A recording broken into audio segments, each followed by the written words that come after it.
კიდევ ერთხელ მოგესალმებით, უყურებთ ქრონიკას 17 საათზე. მე ქეთი ლაცაბიძე ვარ. ელიტური კორუფციის საქმე და 9 წლიანი სასჯელი მიხეილ სააკაშვილს დიდი ოდენობით საბიუჯეტო თანხების გაფლანგვისთვის. მაკეინის ინსტიტუტის პროგრამების დირექტორის აქტივობა სოციალურ ქსელში და Deep State-ის დავალების შესრულება.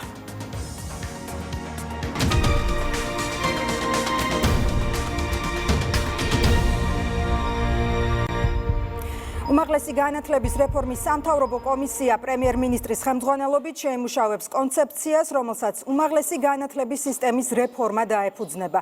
კომისიის სხდომა დღეს გაიმართა და ყურადღება დაეთმო უმაღლესი განათლების სისტემაში არსებულ გამოწვევებს, როგორც ინფრასტრუქტურის, ასევე განათლების ხარისხის კუთხით. მთავრობის მეთაურმა შეხვედრაზე საუნივერსიტეტო განათლების სისტემის თვისებრივად გარდაქმნის მნიშვნელობას გაუსვა ხაზი. კომისია უახლოეს პერიოდში შეიმუშავებს კონცეფციას, რომლის საფუძველზე შექმნილ სტრატეგიას დაეფუძნება უმაღლესი განათლების რეფორმა. პრემიერ-მინისტრის შეფასებით 2028 წლისთვის შესაძლებელია უნივერსიტეტებში როგორც ინფრასტრუქტურული საკითხების მოგვარება, ასევე სწავლების და კვლევის ხარისხის გაუმჯობესება.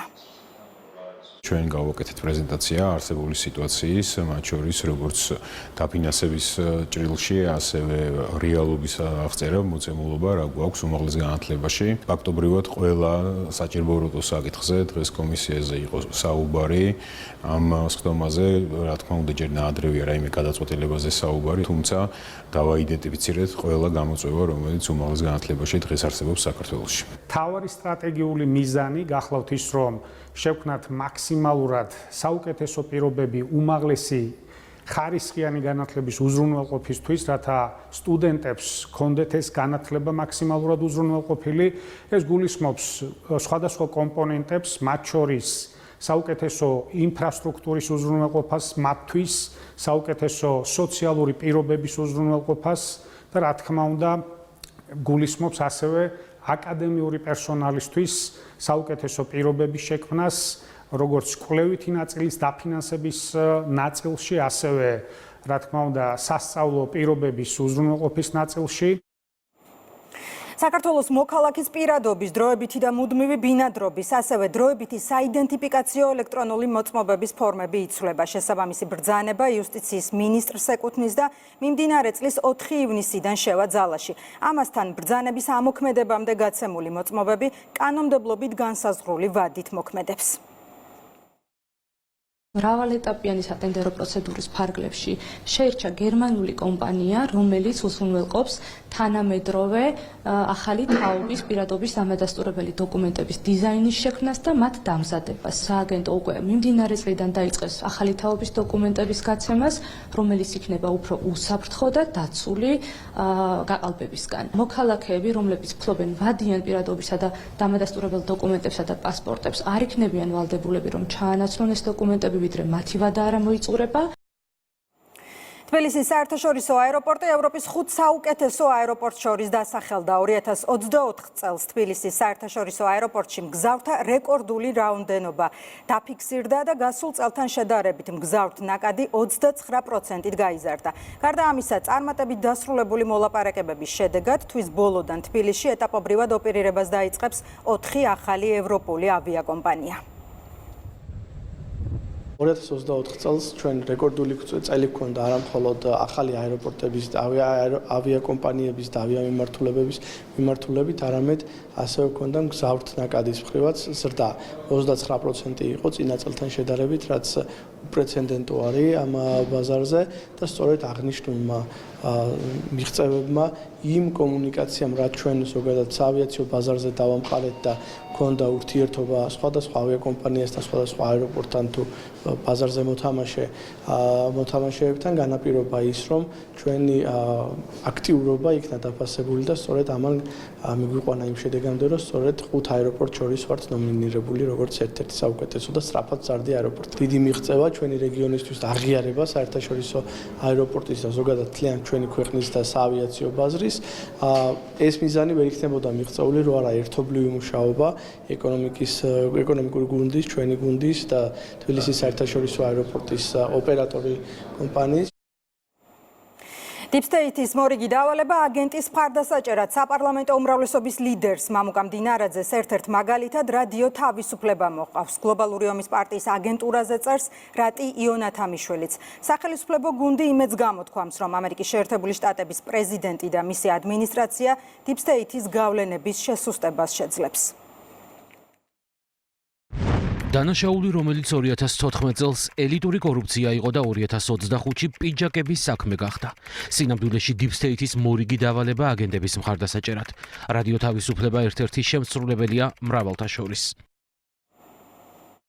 ყველაზე სამწუხარო ისაა, რომ უამრავი მკვლელობის, წამების, გაუპატიურების, ქონების ჩამორთმევის და 1000-ის სასტიკი დანაშაულის ავტორი, რომლის წინააღმდეგაც სტრასბურგის სასამართლოს 100 ვერდიქტი არსებობს, გარეთ ძალების მხრიდან ისი არის დღემდე მხარდაჭერილი, მათ შორის ევროკავშირის რეზოლუციებით და გათავისუფლების მოთხოვნით, რომ ელიტური კორუფციის საქმეზეც კი ამდენ სტლიკინებს.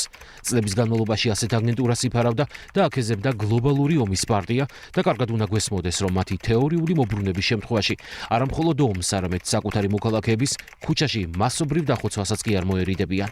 უკვე ეს საკმარისზე მეტი საფუძველია ამის სათქმელად. იმედი ვიქონიოთ, რომ პრეზიდენტი ტრამპი და მისი ადმინისტრაცია შეძლებს შეასუსტოს მაინც Deep State-ის გავლენები, სხვა შემთხვევაში ბრძოლა ძალიან რთული იქნება, თუმცა დარწმუნებული ვარ, აქაც სიმართლე გონიერება და ეროვნულობა გაიმარჯვებს. მიხეილ სააკაშვილს კორუფციისთვის 9 მილიონი ლარის ოდენობით თანხის პირადი მიზნით გამოყენებისთვის 9 წლით თავისუფლების აღკვეთა მიესაჯა. როდესაც გამაახალგაზრდავებელ და გამაჯანსაღებელ პროცედურებს, ეგზოტიკურ კურორტებზე დასვენებას, შენი შვილებისთვის თუ ნაცნობი ქალებისთვის სწავლისა და საჩუქრების ხარჯებს, შენი ქვეყნის პოპულარიზაციისთვის და დეოკუპაციისთვის გაწეულ დანახარჯებს უწოდებ. გარდა იმისა, რომ აღნიშნული სისხლის სამართლებრივი დანაშაულია, ასევე მიუთითებს, როგორი უტიფარი და ამორალური ხარ. მიხეილ სააკაშვილმა დამსახურებულად მიიღო ის, რაც ეკუთვნოდა. ქართულმა ხალხმა უარყო ჯერ კიდევ 2012 წელს და ეს განაჩენიც მისი ჩადენილი ბოროტმოქმედებების ერთ-ერთი შესაბამისი სასჯელია.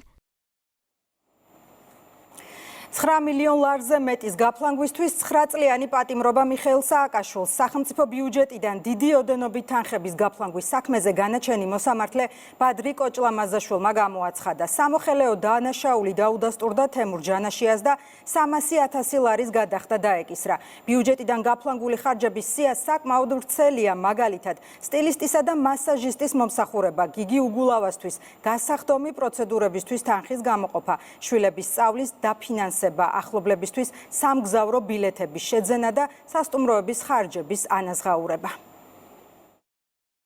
მოითხოვა სხდომის გადადება გამოჯამრთელებამდე. დღეისათვის არ არის ინფორმაცია წარმოქმნილი იმასთან დაკავშირებით, თუ რა ჯანმრთელობის მდგომარეობა აღენიშნება მას, ან მისი გამოჯამრთელება როდის მოხდება, პროცესის გადადება ვერ მოხდება, იმიტომ რომ მოგეხსენებათ, როდესაც მოსამართლე იმყოფება სათათბირო ოთახში, ამ დროს იგი სხვა საქმეს ვერ განიხილავს, როდესაც საქმეში წარმოდგენილია ასეულობით 1000 ლარის ხარჯი კოსმეტოლოგიური მომსახურების თაობაზე, რომელიც ჩატარებულია საზღვარგარეთის წამყვან კლინიკებში. აღნიშნული ხარჯის დაკავშირება ოკუპირებული ტერიტორიების არაღიარების პოლიტიკასთან შეუძლებელია. ის არც ქვეყნის პოპულარიზაციას ემსახურებოდა და არც ქვეყნის ინტერესებს ემსახურებოდა, რამდენადაც იგი წარმოადგენდა პირად ხარჯს, რომელიც უნდა გაეღო იმ პირს პირადი სახსრებიდან, რომელმაც ეს მომსახურება მიიღო. ასევე, როდესაც საქმეში წარმოდგენილია ოფიციალური დოკუმენტაცია მსოფლიოს ძვირადღირებულ კურორტებზე მიღებული მომსახურების თაობაზე, რომელიც ასევე საქართველოს ბიუჯეტს დაუჭდა რამდენიმე ასეული 1000 ლარი. მაგალითად, ტაილანდში 2 დღის სასტუმროს მომსახურება საქართველოს ბიუჯეტს დაუჭდა 60,000 ლარზე მეტი. სინგაპურში 2 დღის სასტუმროს მომსახურება საქართველოს ბიუჯეტს დაუჭდა 40,000 ლარზე მეტი. ასევე სხვა ქვეყნების ძვირადღირებულ კურორტებზე, როგორც გახლავთ მექსიკაში, მაროკოში, ესპანეთში, პორტუგალიაში, იტალიაში და სხვა მრავალ ქვეყანაში. მაგალითად, იტალიის ქალაქ პიზის ერთ-ერთი კერძო კომპანიიდან დაქირავებულია იახტა და იახტით მომსახურება საქართველოს ბიუჯეტს დაუჭდა 25,000 ლარზე მეტი. საქმეში წარმოდგენილია მაგალითად იმდროინდელი პრეზიდენტის შვილების სწავლების საფასურის გადახდის დამადასტურებელი დოკუმენტაცია, რომელიც საქართველოს ბიუჯეტს დაუჭდა 60,000 ლარამდე.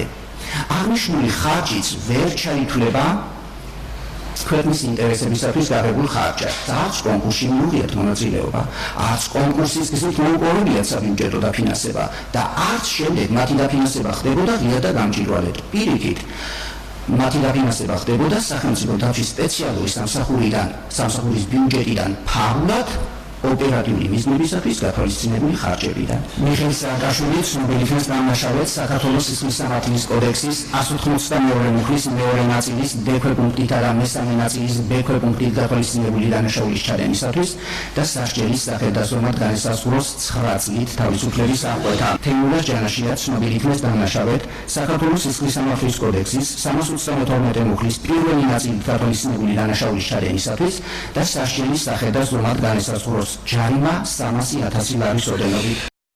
ეს არის ქართული ოცნების მესიჯი, რომ ვიდრე ხელისუფლებაში არიან მიხეილ სააკაშვილი, დღის სინათლე არ უნდა ნახოს. ეს არ არის პოლიტიკური შეფასება, იმიტომ რომ როცა ჩვენ სასამართლოს უსმენთ და მოყავს არგუმენტები თუ რატომ მიიღო ეს გადაწყვეტილება, სასამართლო საუბრობს საქმის მაქსიმუმ 10%-ზე და საქმის 90%-თან დაკავშირებით ჩვენ გამარტება არ მოგვისმენია. თემასთან დაკავშირებითაც ჩვენ პროცესის საწყის ეტაპზე ვაცხადებით, რომ გასამხედროებული დაწესებულების ხელმძღვანელის გასამართლება, ბრალის წარდგენა უმაღლესი მთავარსარდლის მიღებული განკარგულებების საფუძველზე ეს სამართლებრივად არასწორია. სასამართლომ ეს ბრალდების ხარის წარმოქმნილი მტკიცებულებების საფუძველზე დადასტურებულად მიიჩნია, რომ ბრალდებულმა მიხეილ სააკაშვილმა გაფლანგა სახელმწიფოს კუთვნილი სახსრები და ამ თანხების გამოყენება არ მომხდარა სახელმწიფო ინტერესებიდან გამომდინარე. 9 მილიონ ლარში იყო უამრავი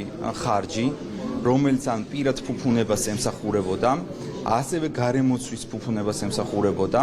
იქნებოდა ეს ან სოფო ნიჟერაძის მოგზაურობისა თუ საჩუქრების ხარჯები, იქნებოდა ეს თიკა ბუკუჩავასთვის ნაჩუქარი მობილური ტელეფონი, იქნებოდა ეს საზღვარგარეთის საკურორტო ზონებში გადახდილი თანხები, თუ სხვა კიდე უამრავი მსგავსი დანახარჯები, რაც ცალსახად და ერთმნიშვნელოვნად ემსახურებოდა მხოლოდ და მხოლოდ ფუფუნებას.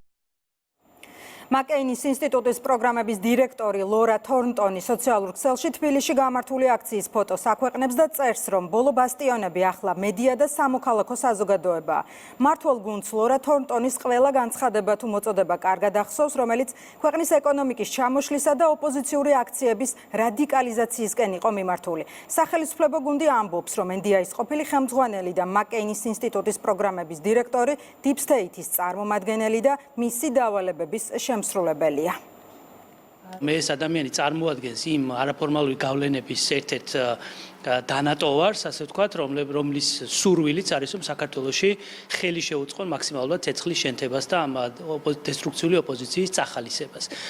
ის, რომ ამერიკაში შეიცვალა ხელისუფლება, არ ნიშნავს, რომ ეს ძალები სადმე გაუჩინარდნენ, ესენი გადალაგდნენ, ასე ვთქვათ, იმ ამერიკულ სამოქალაქო საზოგადოებაში, რომელსაც დღეს საქართველოს წინა პრეზიდენტით წარმოადგენს, საუბარი გვაქვს მაკეინის ინსტიტუტზე. საუკეთესო ინსტრუმენტი ამ ძალებთან ბრძოლის არის საქართველოს მოსახლეობის ინფორმირება. მეორე ნაწილი, რა თქმა უნდა, ასევე არის საკანონმდებლო ჩარჩოს იმგვარად მოწესრიგება, რომ ამ ტიპის ძალებმა ვერ შეძლონ საქართველოს კანონების ბოროტად გამოყენება. ლორა თორტონი ამ აგენტურულ ავანსცენაზე ძალიან აქტიურად მოღვაწეობს.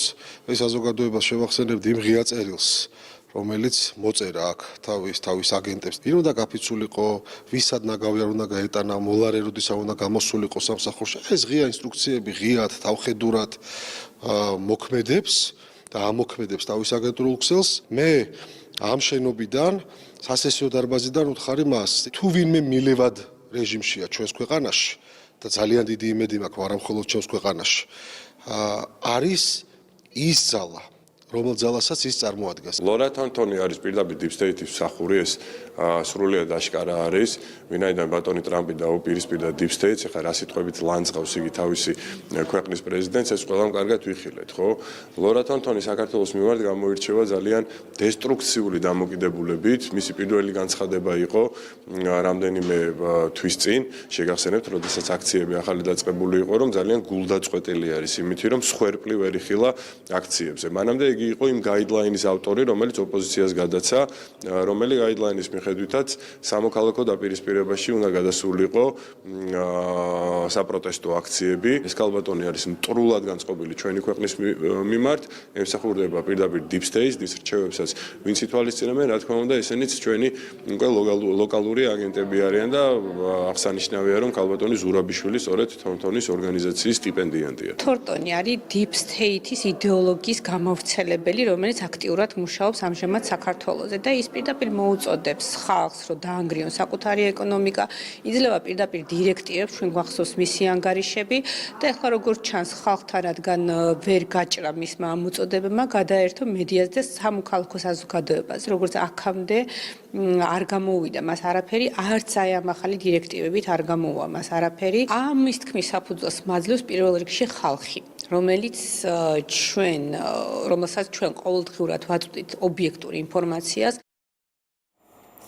კოლექტიური ნაციონალური მოძრაობის წარმომადგენლები თვითმმართველობის არჩევნებს გაურბიან და აცხადებენ, რომ არჩევნებში მონაწილეობას არ მიიღებენ. მმართველი გუნდის შეფასებით, მათი ოპონენტები გარე დავალებების შესაბამისად მოქმედებენ და მორიგ დირექტივას ელოდებიან.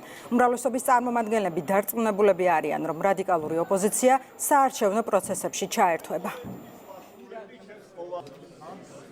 კითხვა რო გვაქვს პრობლემა არის ოპოზიცია და არის აქვს პოზიცია? ბატონო, იქნებ თქვენ გითხრათ აპირებს. თვითმმართველობის არჩევნებში აპირებს თუ არა მონაწილეობის მიღებას? არა, თვითმმართველობის არჩევნებში არ მოვიდა. არჩევნებზე უნდა გითხრათ აპირებს თუ არა მონაწილეობის? ასე მკითხავ. არჩევნებზე ხელი დაწია. არჩევნებში. აი რა არჩევნებში მე რა კითხებს? ამ უცემულობაში, როდესაც ქვეყანაში არჩევნები არის გაუქმებული, როდესაც სინდისის პატიმრები არათუ გაათავისუფლოს, არამედ უფრო და უფრო იმატები რაოდენობრივად იზრდება სინდისის პატიმრების რაოდენობა, ამ შემთხვევაში თქო ამ უცემულობაში საუბარიც კი ადგილობრივ თვითმმართველობის არჩევნებზე არის ზედმეტი, მით უმეტეს მონაწილეობაზე. რასაკურველი ეს არ არის ოპოზიციის გადაწყვეტილება, კონკრეტული ადამიანების გადაწყვეტილება, ეს არის ინსტრუქცია. დაპირისპირება მსოფლიო მასშტაბით, დიდი მასშტაბით გრძელდება. და დაპირისპირებას ძალიან ცუდი შედეგები შეიძლება მოყვეს. Deep State-მა, ანუ გლობალური ომის პარტიამ კვლავ ძალები მოიკრიბა, გარკვეული ფინანსური რესურსიც მოიკრიბა და საქართველოს არის აი ამ ფრონტის დაპირისპირების ერთ-ერთი მცირე სეგმენტი. და ამ სეგმენტზე ტრიალებენ ადამიანები, მარიონეტები, რომელიც ასრულებენ ამ Deep State-ის დავალებას. ადამიანები თუკი პოლიტიკურ ველზე არ გამოვლენ, მით უმეტეს ადგილობრივ არჩევნებში საერთოდ აუთსაიდერები და აფსაიდში დატოვებულები გახდებიან. თუ აგენტები არიან და აგენტებს რასაც უკან ნახებენ თავიანთი პატრონები, ისე მოიქცევენ. დღეს ალბათ წამოსულია მესიჯი, რომ უნდა იყოს ეს რიტორიკა, რომ არ მიიღონ მონაწილეობა, ხვალ შეიძლება წამოვიდეს, რომ მიიღონ მონაწილეობა, ნებისმიერი თემა რა დავალებაც მოუვათ. იქ სადაც შუბლის ძარღვი არ არის, შეუძლიათ ერთ დღეს ერთი განცხადება გააკეთონ, მეორე დღეს რადიკალურად განსხვავებული განცხადება გააკეთონ. მოახლოვდება ოქტომბერი და ასევე მგონია ყველაფერთან ერთად აი დამწყებდებიან და ყველა ერთად მიიღებს ამ არჩევნებში მონაწილეობას, იმიტომ რომ მოვა ესეთი დირექტივა. პროკურატურაში განმარტეს, რომ საგამოძიებო უწყებამ ისფედისგან 10 დღის შემდეგ მიიღო დოკუმენტი. მიღებული ინფორმაციით სამართლიანი არჩევნების მიერ ჩატარებული ხმების პარალელური დათვლის შედეგები დაემთხვა ცესკოს მიერ გამოქვეყნებულ შედეგებს, თუმცა ამის მიუხედავად ორგანიზაციას შესაბამისი დოკუმენტი პროკურატურისთვის არ გაუგზავნია. ისფედმა მიუთითა განმარტება, რომ საარჩევნო პროცესის შეფასების საფუძველზე არჩევნები არასანდოდ მიიჩნიეს და არ შეადგინეს პარალელური დათვლის შედეგების ამსახველი დოკუმენტი.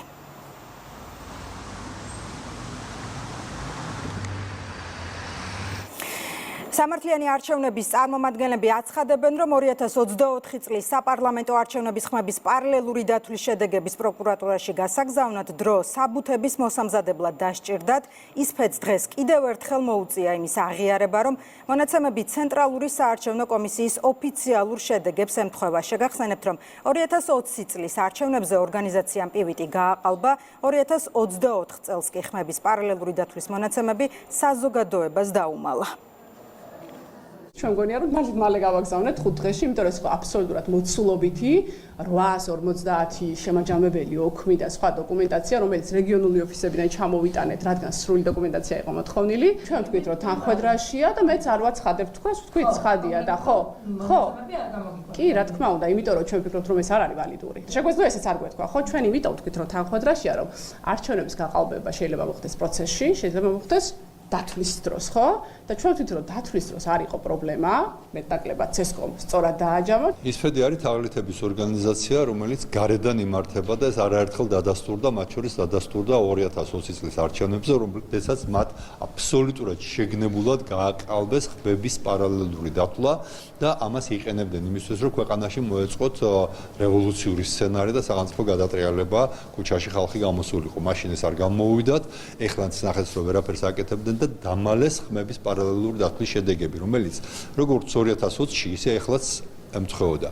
და არაჩენდნენ ამას, რომ არ შესულიყო პროკურატურას რომ არ მოეთხოვა. ის რომ 5 დღე არ გადასცეს, მე არ ვიცი ამ 5 დღის განმავლობაში რა ხდებოდა, რის ჩაფარცხვას ცდილობდნენ. ამათ სხვა გზა არ ქონდა თუ არა ეღიარებინათ, რომ ზუსტადაც ის ციფრებია, რაც მივიღეთ საბოლოო ჯამში.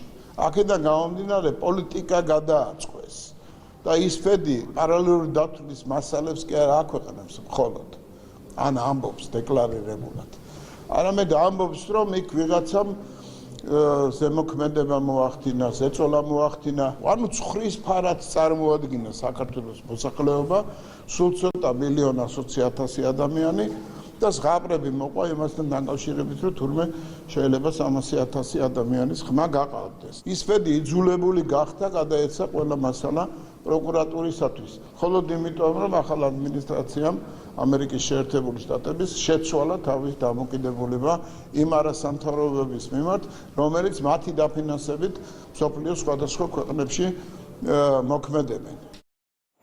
ლელოს ლიდერს მარცხის აღიარება არ სურს. მამუკა ხაზარაძე და მისი გუნდი საზოგადოების შეცნომაში შეყვანას ცდილობენ, თითქოს გადახდელი $650,000 მომსახურების მოსაკრებლის თანხაა. ხაზარაძე არც ანაკლიის პროექტის ჩაგდებას აღიარებს.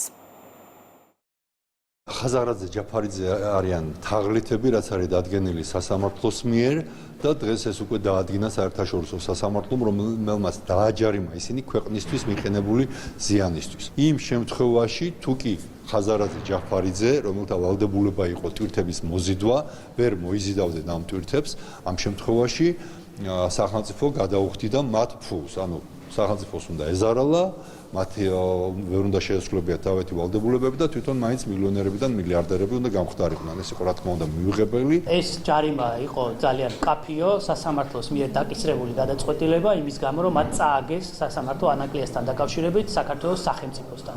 და ამ წაგებით მათ ფაქტობრივად წაგებით ერთი და ამ აღნიშნული ჯარიმის გადახდით აღიარეს ის ტყუილები და ის თაღლითობა, რასაც ისინი სწამებდნენ და ამბობდნენ საზოგადოების წინაშე და სწამებდნენ საქართველოს სახელმწიფოს თელიან პერიოდის განმავლობაში. სხვა სალაპარაკო რა თქმა უნდა არ აქვს პარტია ლელოს, როდესაც მათ წააგეს ყველა სასამართლო ინსტანცია საქართველოში და უნდობლობა გამოუცხადეს ქართულ სასამართლოს, გაასაჩივრეს შემდეგ ეს გადაწყვეტილება პარიზის საარბიტრაჟოში და პარიზის საარბიტრაჟომ დაადგინა ის, რომ ჩვენი მართლმსაჯულება იყო ყველაფერში მართალი და პირიქით დააკისრა ბატონ ხაზარაძეს $650,000 გადახდა. ბატონმა ხაზარაძემ იმგვარად უჩივლა ჩვენ ქვეყანას, რომ მისი სარჩელი რომ დაეკმაყოფილებინა პარიზის საარბიტრაჟოს, ხო? მას მიქონდა ჩვენი ქვეყნის ბიუჯეტიდან $1.5 მილიარდი თავის ჯიბეში.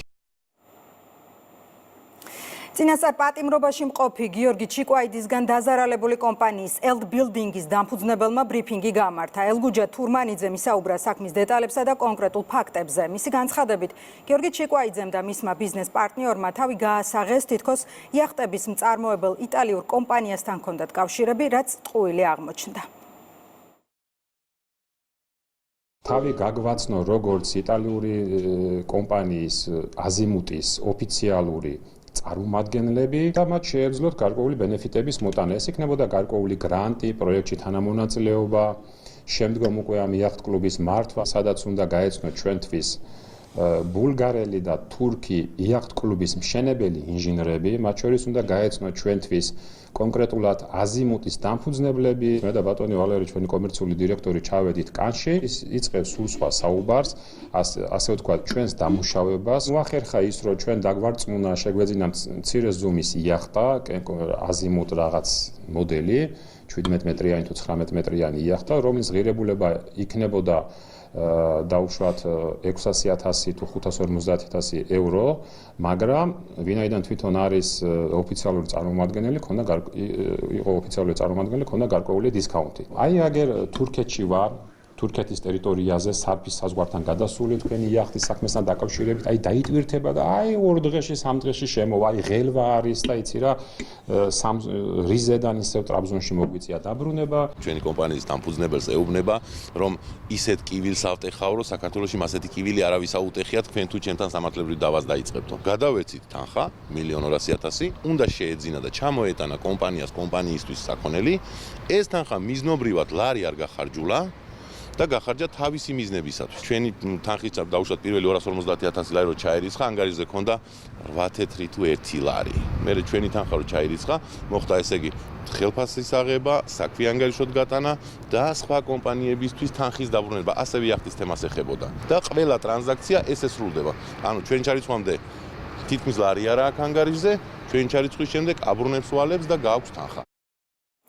ეკონომიკისა და მდგრადი განვითარების მინისტრის მოადგილემ პარლამენტში კომიტეტების ხდომაზე ევროკავშირთან ღრმა და ყოვლის მომცველი თავისუფალი სავაჭრო სივრცის შესახებ შეთანხმების განხორციელების 2024 წლის ანგარიში და 2025 წლის სამოქმედო გეგმა წარადგინა. გენადი არველაძემ ისაუბრა რეფორმებზე, რომელიც მიზნად ისახავს ევროპული სტანდარტების დანერგვასა და სახელმწიფო ინსტიტუტების გაძლიერებას. ანგარიშის წარდგენისას მინისტრის მოადგილემ აღნიშნა, რომ საქართველოს კანონმდებლობა DCFTA-ით გათვალისწინებული ევროკავშირის საკანონმდებლო აქტების უდიდეს ნაწილთან დაახლოებულია, რაც მისი განცხადებით სამთავრობო უწყებების გუნდური და ეფექტიანი მუშაობის შედეგია.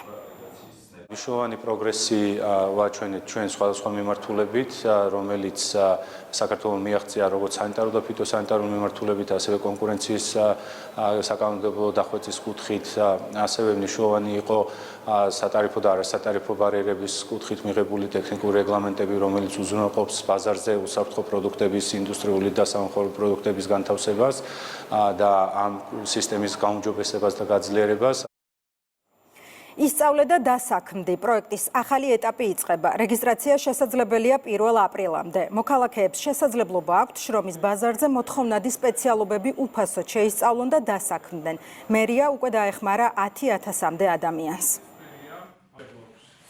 ბევრია ადამიანი, ვინც ეძებს სამსახურს და პარალელურად ასევე ბიზნესი განიცდის კვალიფიციური კადრების ნაკლებობას. შესაბამისად, წამოვიწყეთ ძალიან მაგარი პროგრამა ისწავლე და დასაქმდი დღეიდან 31 მარტის ჩათვლით აცხადებს დაინტერესებული მოქალაქეების მიღებას. პროგრამა ითვალისწინებს თბილისში რეგისტრირებული მოქალაქეების პროფესიულ მომზადება-გადამზადებას მოკლევადიანი პროფესიული კურსების მეშვეობით, შრომის ბაზარზე მოთხოვნადი სპეციალობებში და კერძო სექტორთან თანამშრომლობით დასაქმებით ხელშეწყობას. მოქალაქეების აღნიშნულ კურსებზე გადამზადება ცხადია არის უფასო.